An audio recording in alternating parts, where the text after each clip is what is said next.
Buenas tardes. A nombre del Tecnológico de Monterrey, reciban la más cordial bienvenida a la presentación La Cuarta Pregunta, evento que forma parte del programa cultural de la 29ª Feria Internacional del Libro Monterrey 2019. Para esta presentación, tenemos el honor de contar con la presencia de Elmer Mendoza. Elmer Mendoza es catedrático de literatura en la Universidad Autónoma de Sinaloa, miembro correspondiente de la Academia Mexicana de la Lengua y del Colegio de Sinaloa. Pertenece al Sistema Nacional de Creadores de Arte. Comenzó su carrera literaria en 1978 y en 1999, Un asesino solitario, su primera novela, de inmediato lo citó, a juicio del crítico mexicano Federico Campbell, como el primer narrador que recoge con acierto el efecto de la cultura del narcotráfico en nuestro país. Con El amante de Janis Joplin, obtuvo el 17º Premio Nacional de Literatura José Fuentes Mares, y con Efecto Tequila fue finalista del Premio Dashiell Hammett, y en 2016 apareció su cuarta novela, Cóbreselo Caro, y en 2008, Balas de Plata, fue merecedora del tercer Premio Tusquets Editores de Novela, que lo consagró como escritor de primera fila en el programa de la novela hispánica. Después de La prueba del ácido y Nombre de perro, ambas protagonizadas por el detective Edgar el Zurdo Mendieta, Besar al detective continúa esta saga. Elmer Mendoza vuelve a retratar aquí una época y un país de la mano del singular detective que ha traspasado fronteras y es conocido en 10 idiomas. Le acompañan Susana Ruiz y Dalina Flores. A continuación, cedo la palabra a nuestros invitados.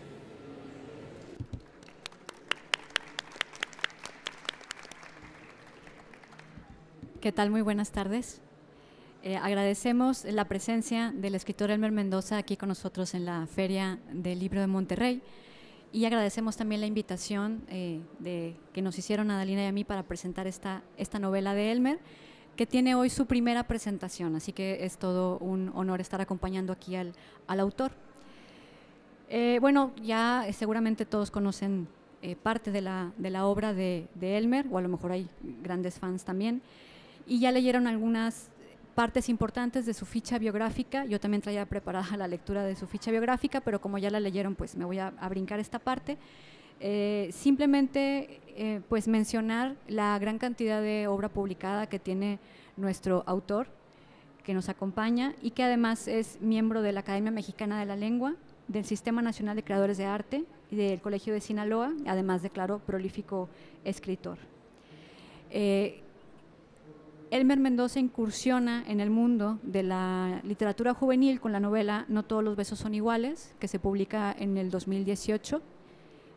Y bueno, la novela que nos reúne el día de hoy es la segunda de 3 protagonizadas por un personaje llamado el Capigaray, que aparece por primera vez en la novela El misterio de la orquídea calavera, publicada en el 2014. Y en esta novela del 2014, el Capi, de apenas 18 años, se ve obligado a negociar con los secuestradores de su papá, lo que lo lleva a San Luis Potosí, específicamente a Xilitla, donde se encuentra con un libro titulado precisamente El misterio de la orquídea calavera. En esta novela, La cuarta pregunta, nuevamente el Capi se embarca en una aventura, aunque esta aventura es de índole distinta, es a través del desierto y del tiempo, para encontrar un tesoro, más bien para buscar un tesoro que es muy distinto al que podría esperar cualquier pirata. Como en cualquier presentación de un libro, el objetivo es invitarlos a ustedes a leerlo y darles razones también para hacerlo, por supuesto. Y qué mejor manera de lograrlo que hablando de lo que a Dalina y a mí nos ha gustado de la novela, que nos ha parecido interesante. Y por eso la dinámica que les proponemos a ustedes es hablar un poco, hacer un comentario de algunas cuestiones que nos llamaron la atención y, a propósito de esta cuestión, hacerle preguntas al autor en una especie de entrevista para entablar más bien un diálogo, ¿no? En lugar de hacer la tradicional lectura. Y posteriormente, si hay tiempo, podemos dar espacio para que ustedes formulen sus preguntas también, si alguien quisiera hacerlas. Lo primero que quisiera preguntarle al autor, y que es resultado de una duda auténtica, curiosidad mía, es ¿por qué entrarle a la literatura infantil o más bien qué es para ti, la literatura juvenil, o más bien qué es para ti la literatura juvenil?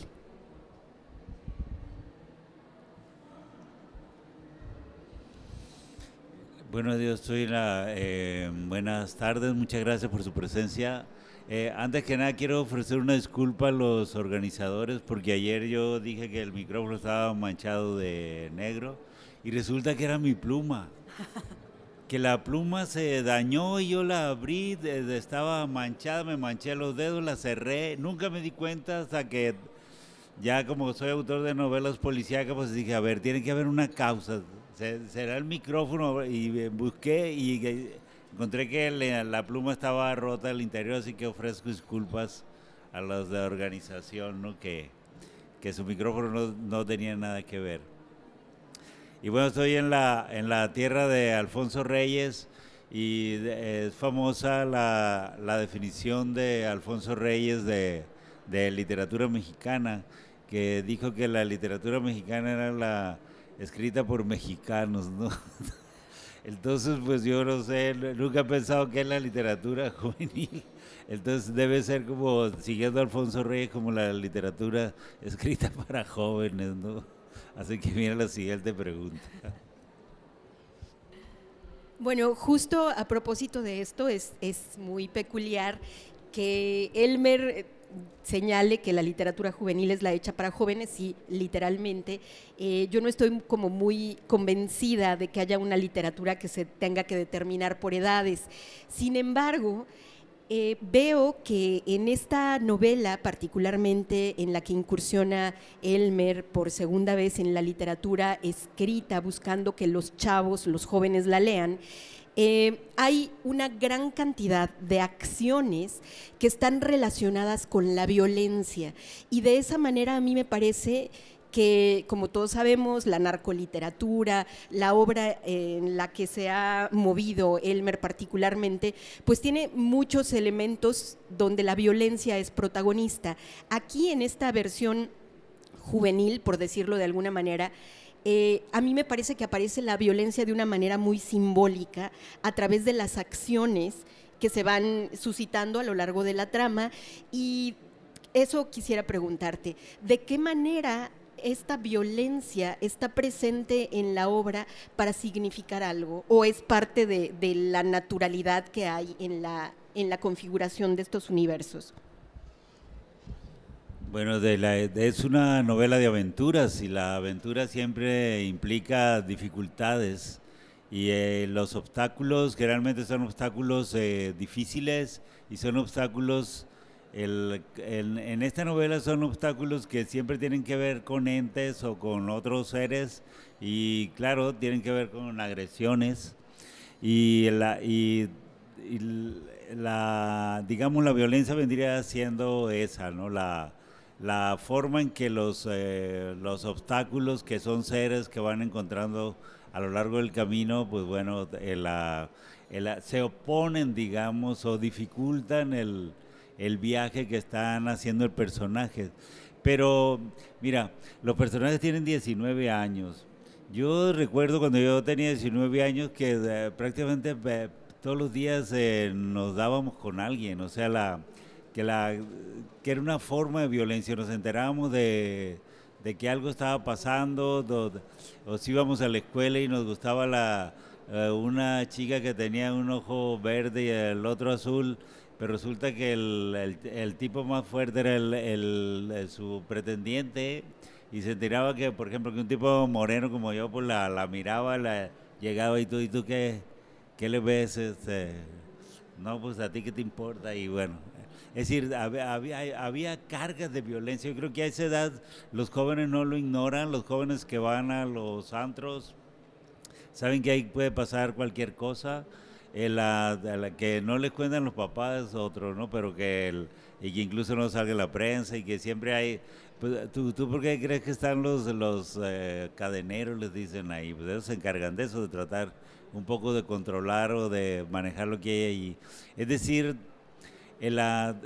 uno como joven crece en ese ambiente y siempre a esa edad, digamos, hay muchísimas cosas que tienen que ver con vencer dificultades y que vencer dificultades pues utilizando los puños o el cuerpo y no sé yo, por la historia, por ejemplo, Alejandro Magno, pues era un morrito cuando andaba ahí matando gente y dirigiendo el ejército más grande de su época.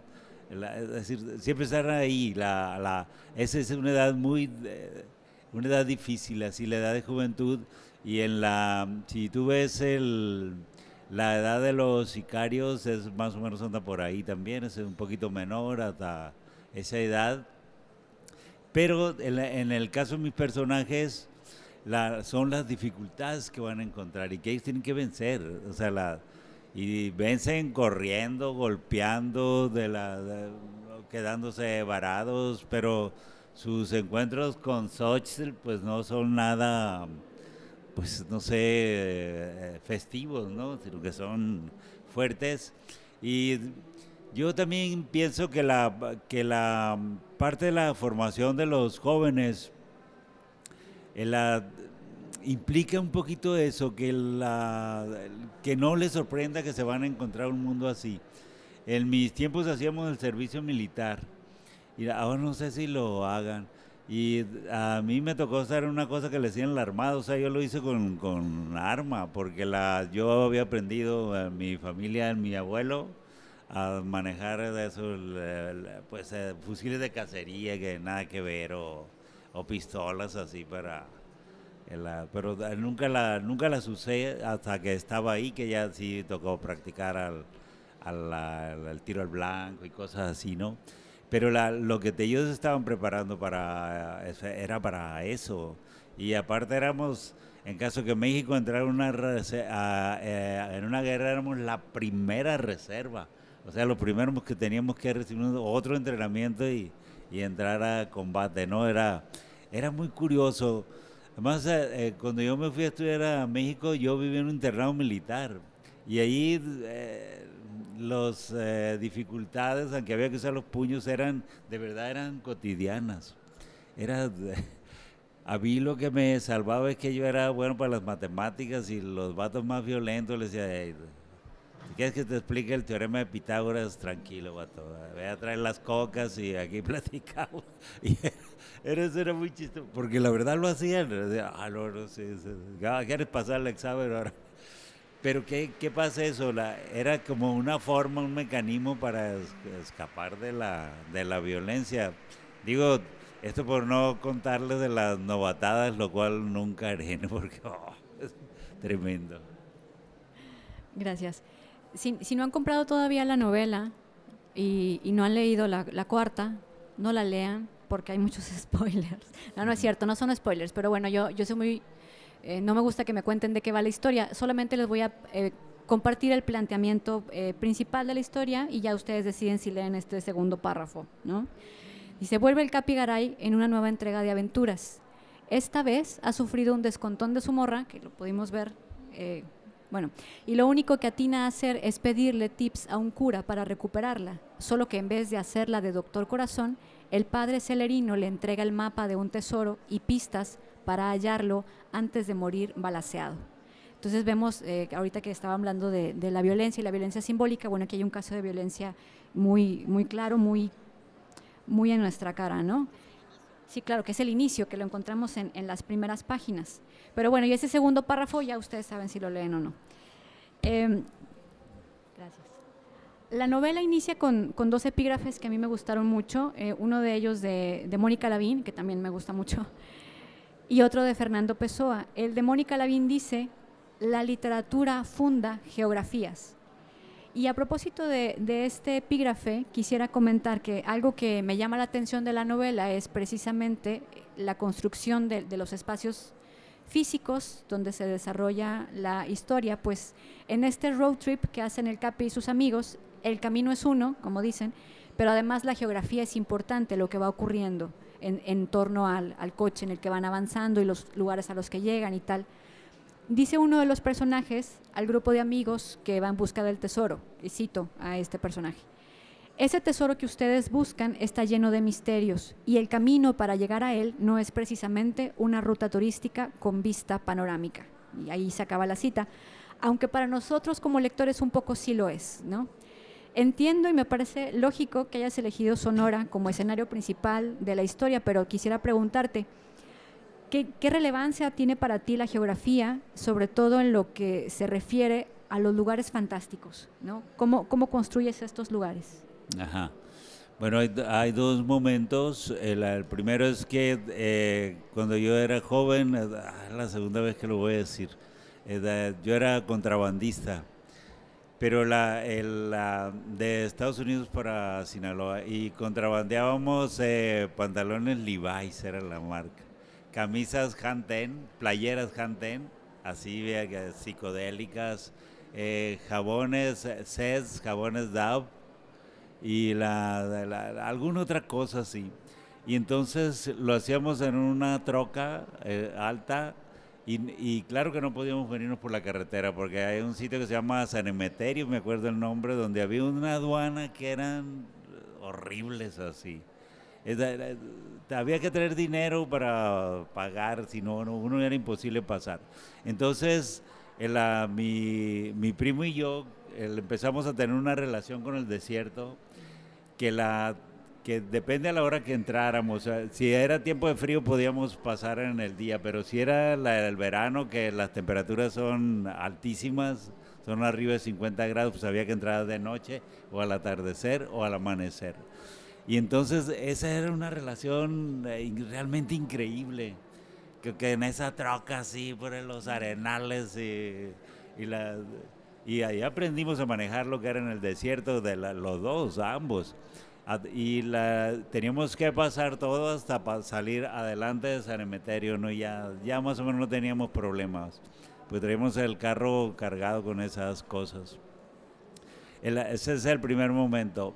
El segundo momento, ese que tiene que ver con los mitos, que los españoles cuando van al norte, el norte pues no era inconquistable porque no había nada.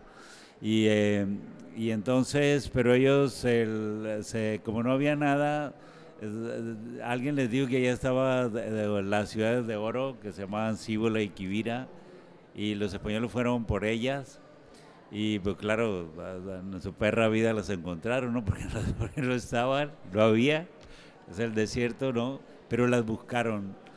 Y entonces yo parto de esa parte mágica en base de la lectura de Fray Marcos de Niza, que ese es un libro real, que el Fray Marcos hizo un viaje, pero él se volvió loco en el camino y él dijo que sí las había visto las ciudades, y ya cuando entró Francisco Vázquez de Coronado por ellas, pues no, lo único que encontró fueron dunas y chollas y saguaros y todo lo que hay en el desierto, pero ciudades, pues claro que no.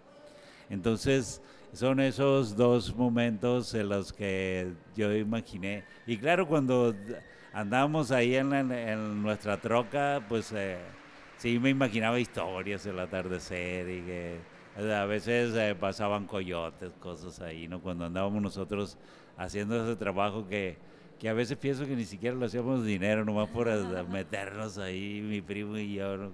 Esto era fascinante.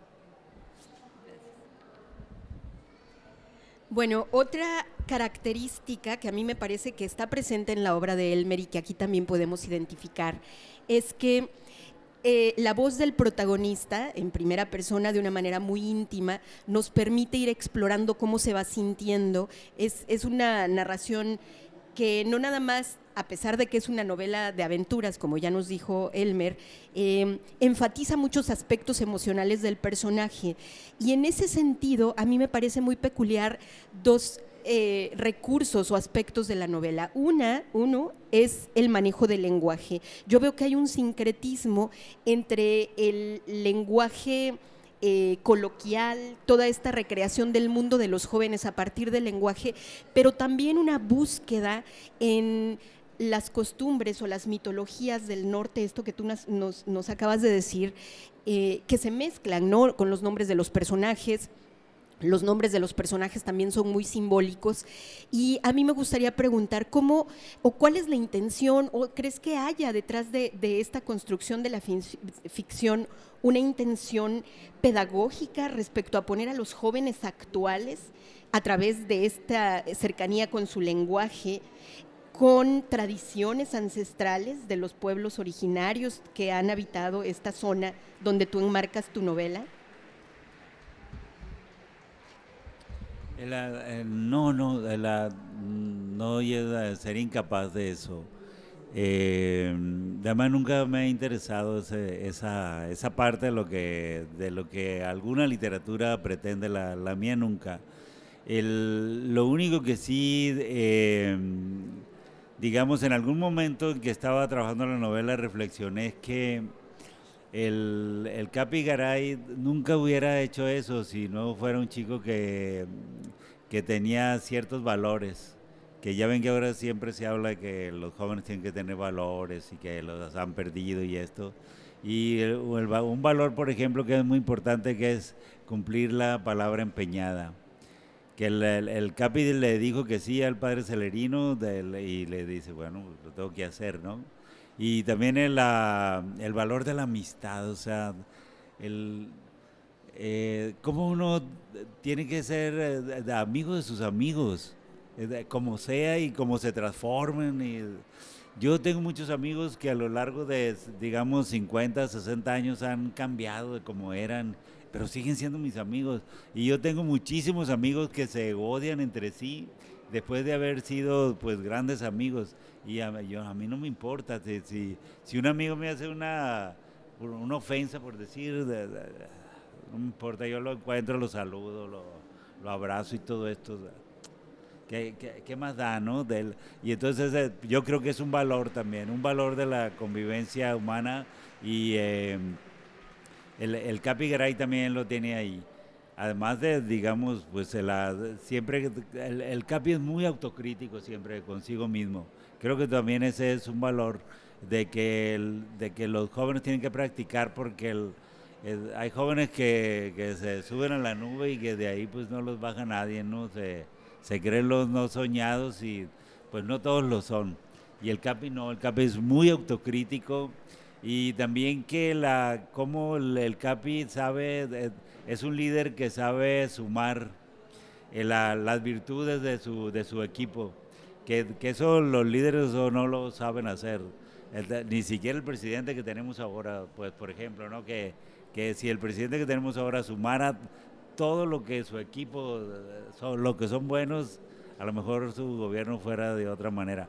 Entonces el Capi sí, que Murakami es muy bueno para esto, pues bueno, en eso que el que maneja es Dante, pues Dante es el que maneja, pues es el crack, ¿no? Tiene experiencias y en trocas de 4x4, etcétera. Entonces es un poco eso lo que quiero resaltar, que las posibilidades que tienen los jóvenes de hacer juntos, y además de que él deja muy claro a sus amigos que si consiguen tener éxito en la misión, ellos no les va a tocar nada, sino que todo es para construir un templo, que es la promesa que él hizo.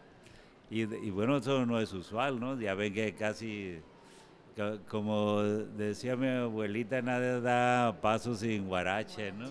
Entonces, pero aquí el Capi Garay da muchos pasos descalzo. Sí, a mí me cae muy bien ese Capi. Y además me gustó mucho justo lo que mencionas, el asunto de que él verdaderamente cumple con su palabra, y que es el Capi porque se llama Capi, pero también en cierta manera es como un capitán para el equipo pues que sí, que va dirigiendo él a través de esta aventura, de muchas aventuras. Y justo te quería preguntar, ¿dónde conociste al Capi o cómo te encontraste por primera vez con el Capi? Porque bueno, no es la primera novela del Capi, pero ¿de dónde sale este personaje?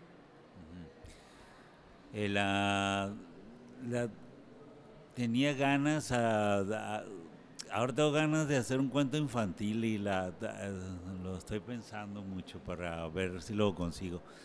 Pero tenía ganas de hacer algo de un trabajo para jóvenes, y hace años que lo intenté y no pude.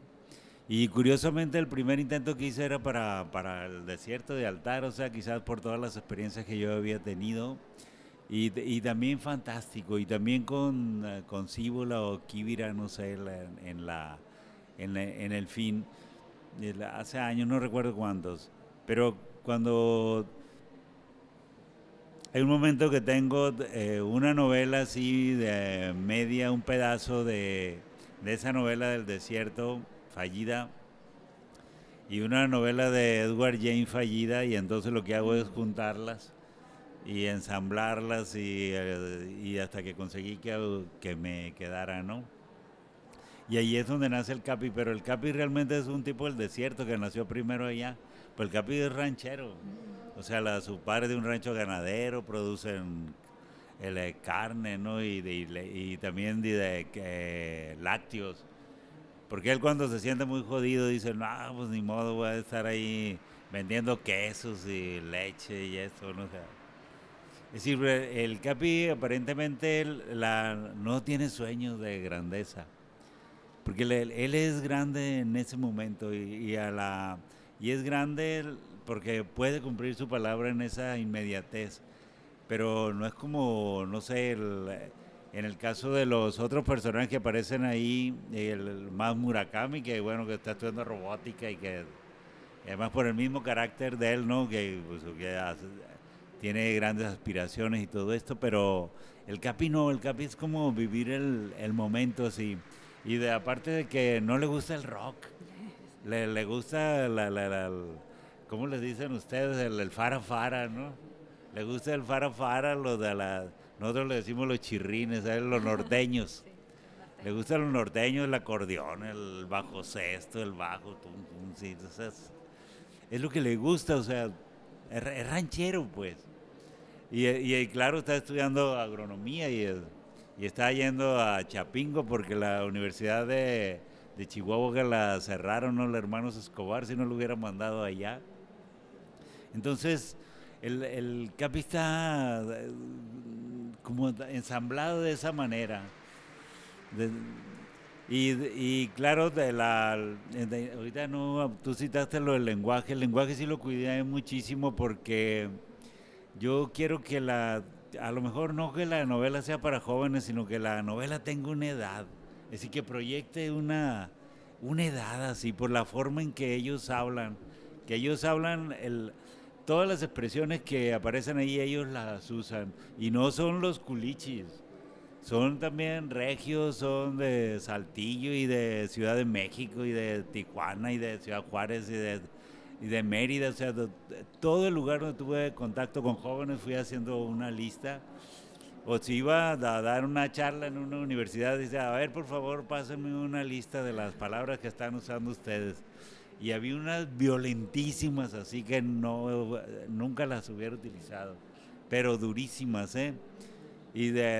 Y no crean que eran como, por ejemplo, de escuela, fue una escuela religiosa, híjole, yo creo que era la peor registro que reuní, durísimas así las chicas en el lenguaje así.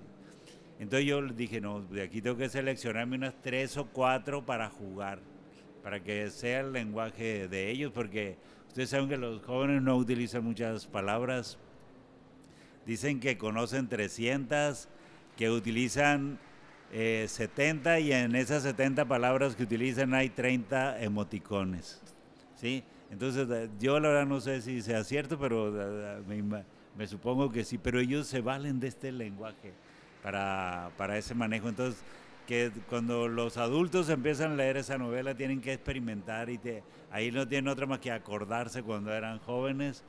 Y si los adultos de ahora que lean la novela hicieron algunas cosas como ir de excursión o ir a una fiesta y no atreverse a invitar a bailar a una chica o atreverse a bailar a una chica pero resulta que era novia del jefe de la pandilla del barrio, pues todo eso implicaba cosas, dificultades en aquellos años.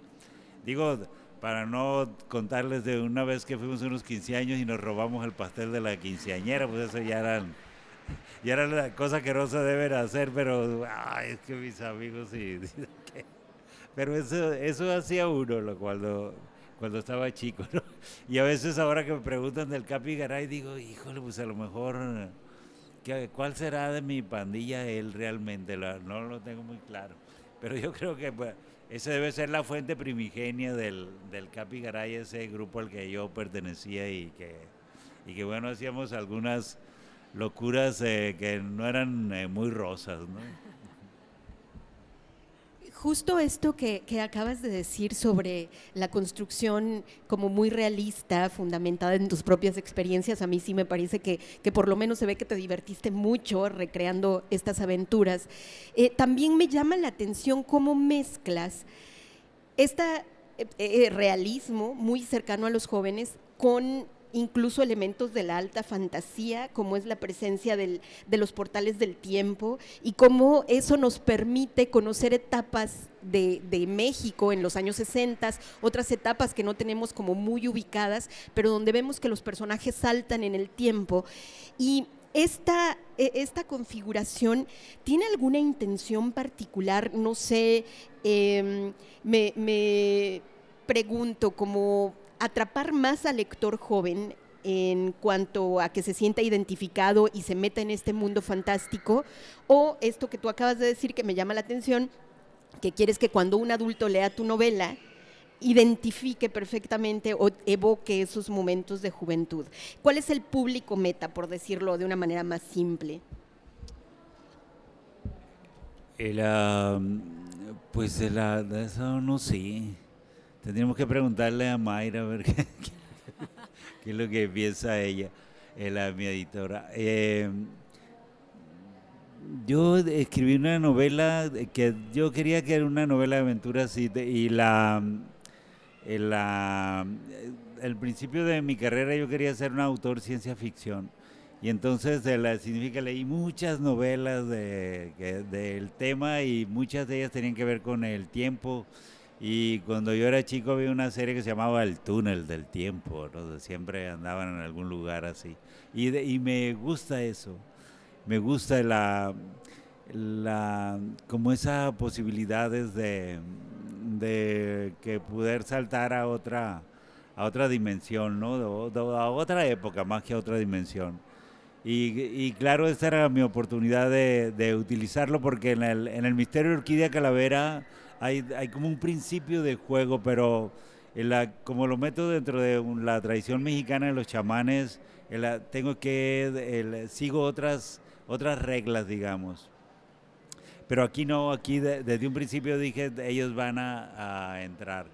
Y claro, dentro de lo que son las tradiciones indígenas, que existe la posibilidad de cambiar de tiempo, de año, como existe la posibilidad dentro de las tradiciones indígenas de las conversiones, pues de convertirte en un coyote, en un animal y cosas así.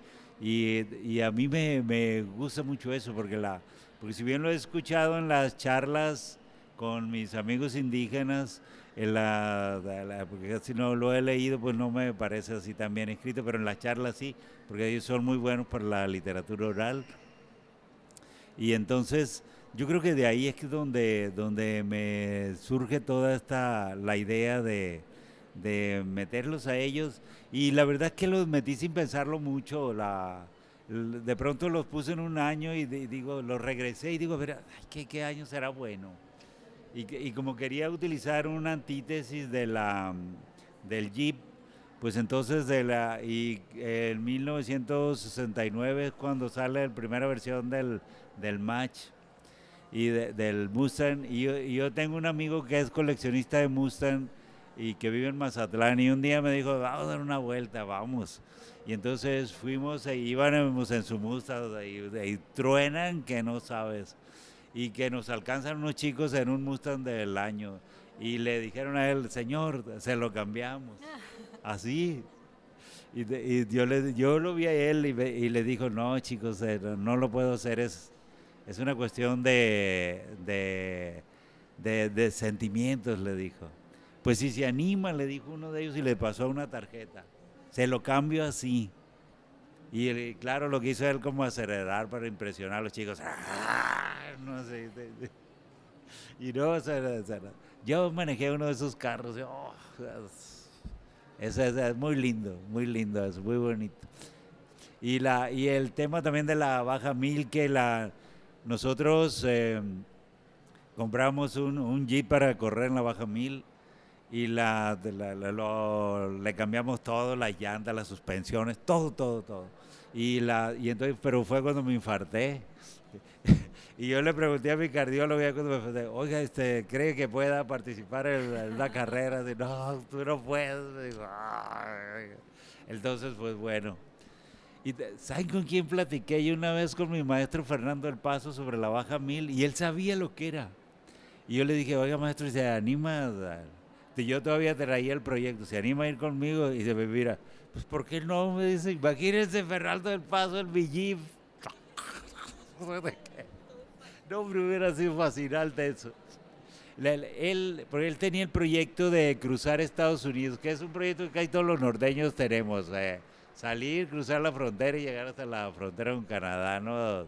Pues a nosotros nos toca llegar hasta Seattle, porque ya ven que está ahí pegado a Vancouver, entonces ir, ¿no? Cruzar por San Diego, ir todos a San Francisco, Oakland y Seattle y hasta el otro lado. Pero yo no, yo quería bajar, porque la Baja Mil es la tradición que hay en los pueblos la esperan, porque puede pasar a cualquier hora, entonces cuando se aproxima, cuando saben que empieza, no duermen, o duermen por turno, ¿no? A ver a qué hora llegan. ¿Por dónde pasa? Perdón. Cruza la península, Okay. No tiene rutas, o sea, va así.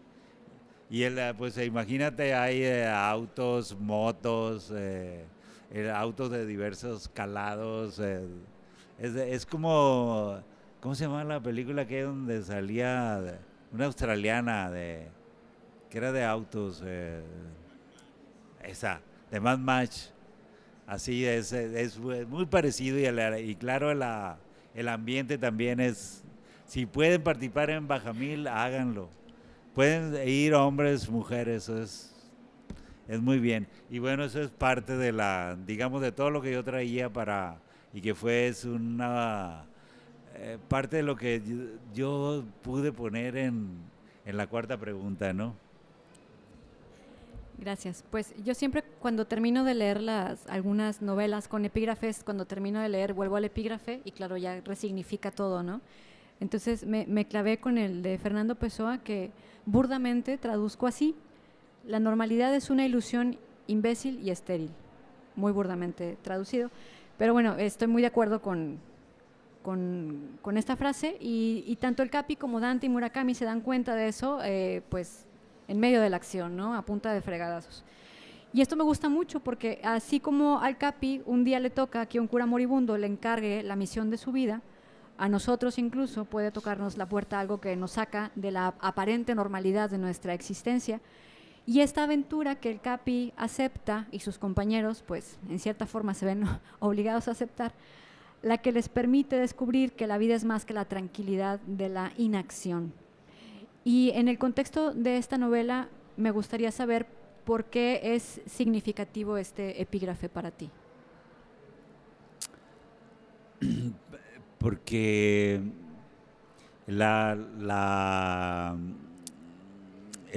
los eventos pues no son normales, ¿no? No son normales, pues en primer lugar pues los portales del tiempo es algo que yo no conozco a nadie que lo haya, realmente pueda manejarlo, ¿no? Los túneles del tiempo, es una excelente idea, pero no se ha conseguido. El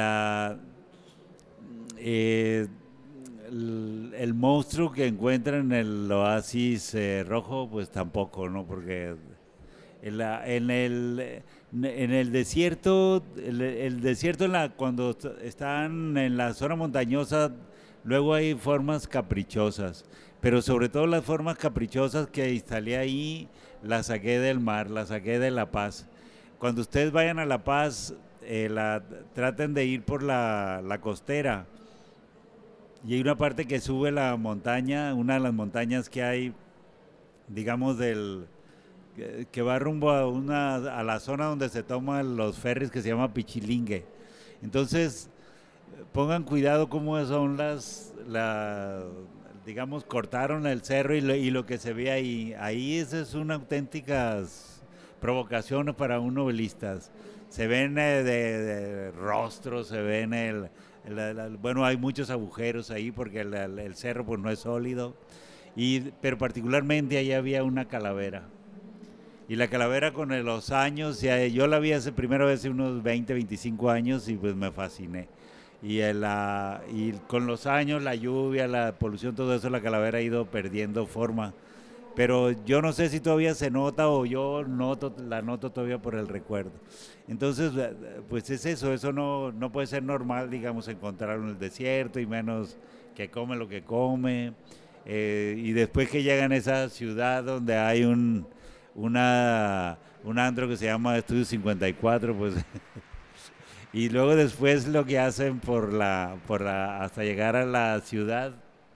Ahí llegan a una ciudad que ya saben, es una ciudad que le pasan cosas, no lo diremos para que no se emocionan, y después seguir. Y cuando llegan al cráter, pues igual, ¿qué pasa en el cráter? Pues ahí tienen unas historias fantásticas y hay un hombre volador así muy bien vestido y todo esto, todo eso, digamos. Es decir, muchos eventos que tienen que ver pues con la imaginación y que yo creo que es un plano de la imaginación que los seres humanos tienen que estar siempre cerca de lo que es la fantasía, la imaginación, porque como mi libro favorito es La historia interminable y donde se trata de salvar la fantasía, que es una parte muy importante del mundo, yo realmente creo en eso, yo creo que la fantasía nos salva. La realidad es dura, es cruel, es sanguinaria, y sin embargo en la fantasía donde todo es posible, yo al menos me siento muy reconfortado cuando leo historias fantásticas. Y les recomiendo una novelista que se llama Maggie Steve Bader, Steve Bader, así, Steve como ladrón. Ella tiene una tetralogía, ¿sí? Tetralogía donde los personajes son mujeres y todas son adivinas. Y el personaje principal se llama Blue. Blue tiene 16 años, ella no es adivina, es la única de la familia que no es adivina. Pero ella tiene una maldición, que cuando se enamore, a la persona a la que se enamore cuando lo bese por primera vez, lo va a matar. Entonces, ¿se imaginan la vida de Blue a los 16 años? Me encanta Maggie, que no es una novelista famosa. Al menos en México es poco conocida. Yo recomiendo, no sé ni siquiera qué editorial está, pero lean al menos la 1. Ay, la 1 está... Ya después si quieren leer las otras 4 está muy bien. Y a mí eso me estimula mucho, ese tipo de lecturas, donde ahí encuentra fantasmas, voces, claro, los adivinos, ¿no?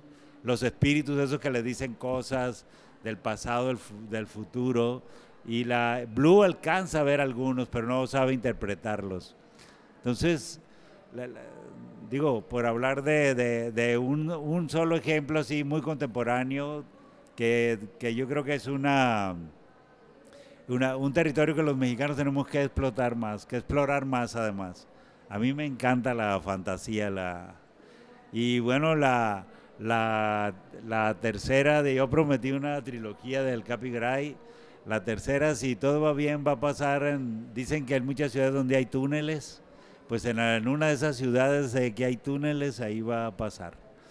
Todavía no sé cuál. Bueno, ya para terminar con mis preguntas, yo creo que te iba a preguntar algo que de alguna manera creo que ya respondiste con lo que acabas de decir, pero también si quieres como profundizar en algo más. Tú eres un escritor que tiene un reconocimiento muy importante en lo que se ha llamado narcoliteratura, en el género negro, y tienes muchísimos lectores, o sea, por eso es el reconocimiento. ¿Qué puedes decirle a estos lectores que están acostumbrados a un registro realista para que se atrevan a leer esta novela que cambia totalmente con la tradición de tu escritura? Pues lo que más me gusta es que lo sorprendo. Sobre todo pasó con la No todos los besos son iguales, que como el título es así muy evocador, todos pensaron que era una novela del zurdo Mendieta y encontraron otra cosa completamente distinta. Y la cuarta pregunta también, que es un título de novela negra también, que funcionaría muy bien para una novela negra, entonces yo espero también que se sorprendan. Y yo esta novela la he hecho con tanto cuidado, con tanta dedicación durante tanto tiempo, que creo que todos van a pasar de la página 11 y si pasaron de la página 11 pues ya no van a poder parar, porque la novela es una invitación y sobre todo los adultos que les interesa el mundo de los jóvenes, pues por respeto a los jóvenes, porque tienen nietos o hijos, yo creo que lo van a disfrutar mucho. Yo pienso que como ha ocurrido con No todos los besos son iguales, que los jóvenes la han leído, la han prestado a los papás, que aquí pienso que va a pasar lo mismo, pero pienso también que va a pasar mucho al revés, por el título, que los adultos la van a leer, lo van a pasar a los jóvenes, y pues eso está muy bien porque puede ser una familia lectora con una sola novela, ¿no? Sí, y ya nada más quisiera como puntualizar una observación que hiciste que me pareció súper interesante, y es que más que pensar en la edad del público, pensar más bien en la edad de la novela, ¿no? Que la novela es una novela joven. Independientemente de quién la lea, la juventud está en la edad de la novela. Y creo que es importante siempre tratar de quitarnos estos prejuicios de que a veces que pensamos que algo que está pensado para jóvenes es exclusivamente para ellos y para nadie más, ¿no? Y en realidad cualquiera puede leer cualquier cosa y encontrar un disfrute en lo que lea. Y ya por último, no sé si tenemos tiempo todavía, me gustaría, si alguien tiene alguna pregunta que quisiera hacerle a Elmer, que se encuentra aquí con nosotros. Creo que ahora, no sé si tengamos algunos minutos.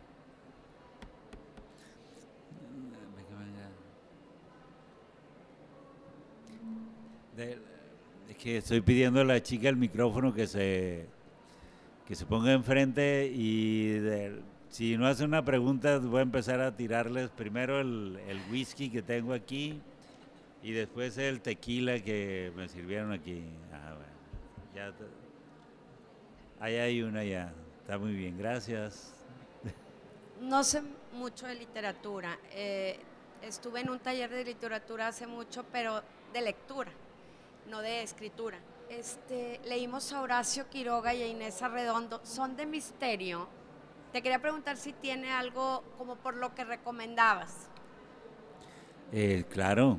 Río Subterráneo de Inés Arredondo y no recuerdo el nombre, era algo de la selva, Horacio Quiroga. Son del tipo, ¿verdad? Como para lecturas que sean de lo que tú recomiendas, de fantasía. Sí. No, yo creo que son diferentes, porque bueno, Horacio, que era un hombre, un gran conocedor de la selva del Paraná, que es sí. Yo conozco esa selva, yo ya me metí una vez y los indígenas me querían matar, porque me veían muy altos, son bajitos así. Y entonces se fueron sobre mí, sobre mis compañeros, eran 2 compañeros, y así a agredirnos, y uno de mis compañeros hablaba el guaraní, él los paró, y lo que nos pidieron es que nos saliéramos de inmediato.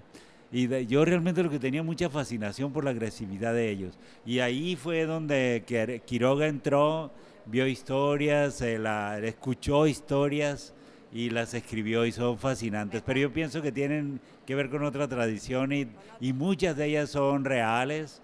Por ejemplo, ahora me acuerdo de uno que le llega y que toma miel y que se lo comen las hormigas, que se llama La Corrección, se llama ese cuento. Sí. Si llega y se lo comen las hormigas, dejan los puros huesitos. Y en el caso de Inés Arredondo, tiene más bien que ver con el mundo de los espíritus. Ajá. Igual. Yo conozco esa casa de donde sí. Ella, la de Río Subterráneo, la conozco, está en Mocorito, Sinaloa. Y es una casa hermosa, todavía la conservan. La escalinata que ella cuenta ahí la tienen muy bien cuidada. Y claro, cuando yo conozco la casa, pues entonces entiendo más el cuento de ella y más relacionado con la realidad.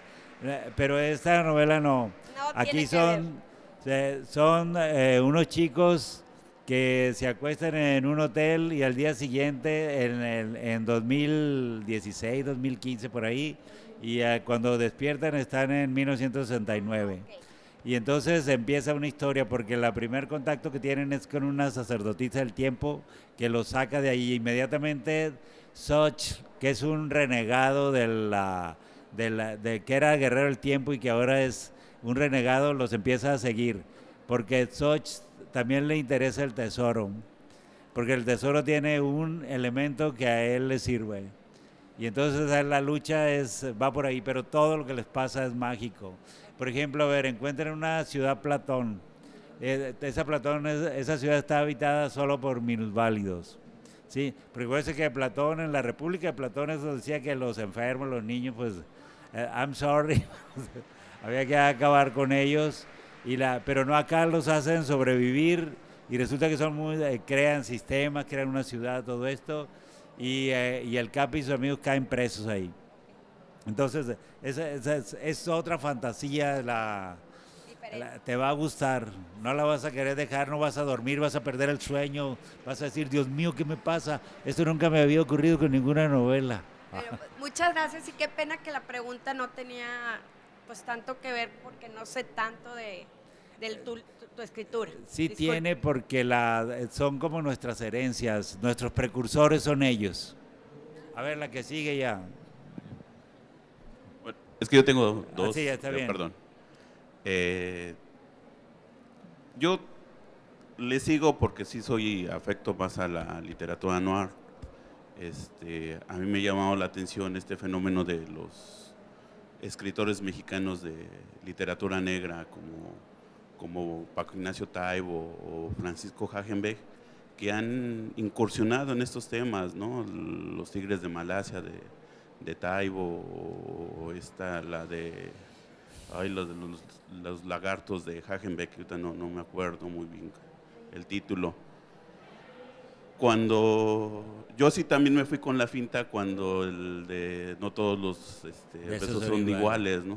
Porque, o sea, vi su nombre y por eso lo agarré, y la facilidad de que ustedes de los pocos que hallamos en cualquier lugar, ¿no? Entonces, por eso lo tengo muy presente. Entonces, mi pregunta era eso. Esa es la tendencia de los escritores de la literatura negra. Usted como uno de los, yo creo que el principal, ahorita es el principal escritor de novela negra y maestros de esa generación de Canellada, de Hilario Peña, ¿van a tender a eso? O sea, posiblemente van a pasar de la literatura noir, de detectives, a esta fantasía de chavos en aventura, me pregunta. Sí, yo creo que vamos a hacer las dos cosas, porque realmente estamos muy estimulados porque ahora tenemos muchísimos lectores y muchos contratos de traducción y algunos de los colegas ya están siendo llevados a series. El caso de Hagenbeck, El Diablero, ¿no? Por ejemplo, y ahora está por salir otra. Y creo que eso nos ha estimulado muchísimo para trabajar muy en serio. Y también estamos haciendo talleres de literatura policíaca para enseñar a las generaciones que siguen.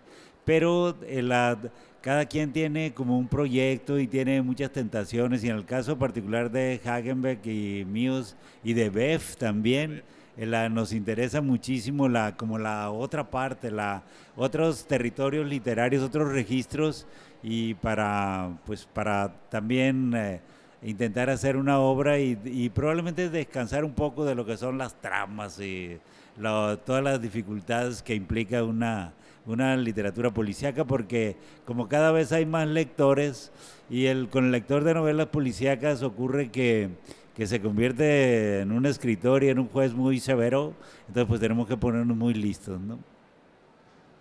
Ok, y la última, ¿alguna vez van a situarse en el sur porque la mayoría se sitúa en el norte. Digo, yo también ahora vivo en Monterrey, por mi trabajo estuve en Tijuana y cosas así, pero alguna vez, y también ya se le hace esa pregunta a Hackenbeck, ¿alguna vez lo harán en el sur? O sea, ¿se situarán en el sur o no es interesante? No, creo que Befia ya entró un poco, no sé hasta dónde llegó. Yo hice un taller en Mérida. Hay ahora dos autores de novela negra. Uno de ellos se llama De médico a sicario. Búscala, esa es buena, no recuerdo el título, pero es un doctor, justamente el autor. Y hay otra, hay un español que vive ahí, que tiene 30 años viviendo en Mérida, que también acaba de publicar una novela negra, que no sé si está con nosotros o está en otra casa.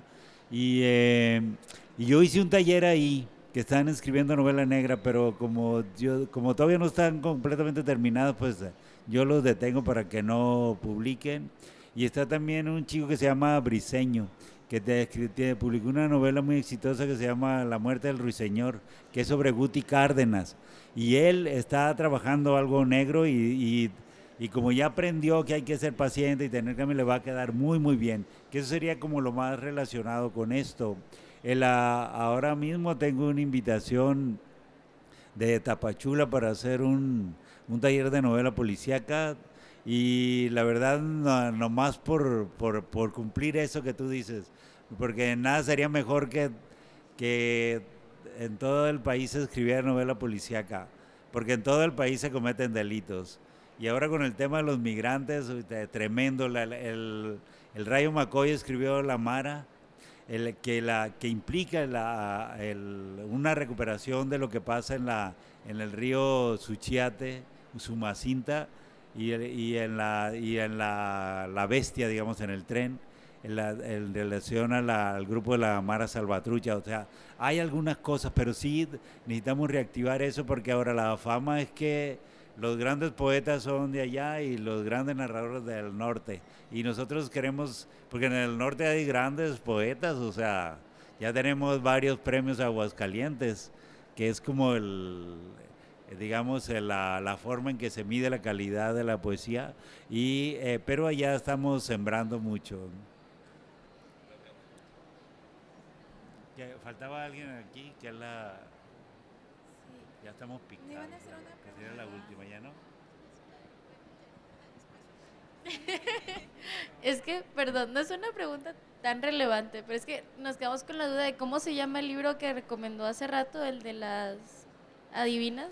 Ah, sí.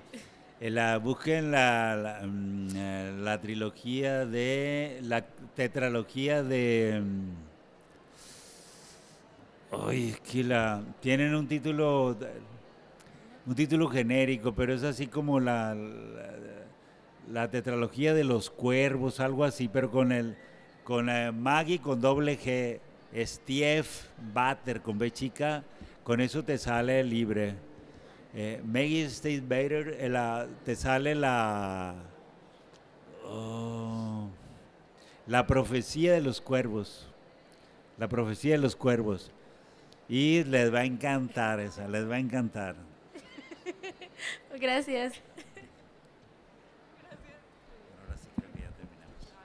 No, al contrario. Gracias por las preguntas. Agradecemos a nuestros invitados, a nombre del Tecnológico de Monterrey, por su valiosa participación. Gracias también a todos los asistentes por su presencia. Los invitamos a que continúen disfrutando los eventos del programa cultural de la 29ª Feria Internacional del Libro Monterrey 2019. Que tengan ustedes muy buenas tardes. Y hay firmas afuera, creo, ¿eh? Sí, ¿verdad?